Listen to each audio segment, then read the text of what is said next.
Hello.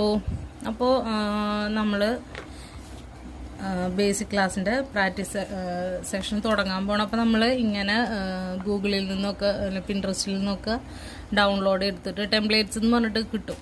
അപ്പോൾ അത് എടുത്തിട്ട് ലാമിനേറ്റ് ചെയ്യുക. അപ്പോൾ ഇങ്ങനെ ചെയ്യുമ്പോൾ നമുക്ക് കുറച്ച് ലാഭമാണ്. കാരണം രണ്ട് സൈഡും നമുക്ക് യൂസ് ചെയ്യാം. ഇതെന്തിനാണ് ചെയ്യുന്നതെന്ന് വെച്ച് കഴിഞ്ഞിട്ടുണ്ടെങ്കിൽ നമ്മൾ ജസ്റ്റ് ഒരു പേപ്പറിലാണ് വരയ്ക്കുന്നതെന്നുണ്ടെങ്കിൽ പിന്നെ ആ പേപ്പർ നമുക്ക് വേറെ യൂസ് ചെയ്യാൻ പറ്റില്ല. അതേ സ്ഥാനത്ത് ഇത് ഇങ്ങനെയാണ് ചെയ്യണമെന്നുണ്ടെങ്കിൽ ഇതിനെ നമുക്ക് കഴുകി കളയാം, തുടച്ച് കളയാം, എങ്ങനെ വേണമെങ്കിലും ഈ ഒരു എണ്ണയുടെ പേസ്റ്റ് ആവുന്നത് നമുക്ക് കളയാൻ പറ്റും. ഇതിൻ്റെ പല ഡിസൈൻസ് നമുക്ക് അവൈലബിൾ ആണ്. കണ്ടോ, ഇതൊക്കെ ഇങ്ങനത്തെ ഒക്കെ ഒരു പ്രിന്റ് എടുത്തിട്ട് അതിൽ നമ്മൾ വരച്ച് പഠിക്കുന്നത് ഏറ്റവും നല്ലതാണ്. കൈയൊക്കെ വഴങ്ങാൻ വേണ്ടിയിട്ട് ഏറ്റവും ബെസ്റ്റാണ്. കേട്ടോ, ഇതിലിങ്ങനെ ഇതിനൊപ്പം വരച്ച് ഇങ്ങനെ പോകുമ്പോൾ തന്നെ നമ്മുടെ കൈക്കൊരു പ്രാക്ടീസ് കിട്ടും. നമ്മൾ അധികം